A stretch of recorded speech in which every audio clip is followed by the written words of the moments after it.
জানলা দিয়ে কি করো শুনি? কি ঢোকে জানলা দিয়ে? কি কি করা যায় জানলা দিয়ে? তুমি একটু শেখাও না, শিখি। নষ্ট মেয়ে কোথাকার, নষ্ট মেয়েকে বা নষ্টামি শেখাতে লাগে। লাগে লাগে, পিঠে লাগে রে বাচ্চাত গুলো। কোথায় গেলি? আরে মরলি নাকি? আর কাত হয়ে কি হবে? বউটার দিকে তো নজরও রাখতে পারো না। চোখটাও গেছে, কানটাও গেছে, এবার মাথাটাও যাবে। এই সরকার, ওরা কি যাবে বলে আসে নাকি? বসবে, শোবে, খাবে, তারপরে যাবে। কি কারা আসবে খাবে শোবে? আমার নাম বলরা।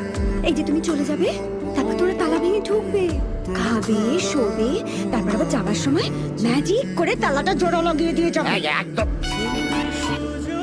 কি মাসিমা, তালা না দিয়ে গেলে চলে? হ্যাঁ, সরো সরো সরো, দেখো যেন প্রেশারটা না বাড়ে। যদি বাড়ে তাহলে তো জানো কি করতে হবে। জানি। চাবি ওই খানকি মাসির কাছে থাকবে। মুক্ত নয় নর্দমা, আর পাড়ার ছেলেগুলো এই নর্দমায় চুমো ছিল।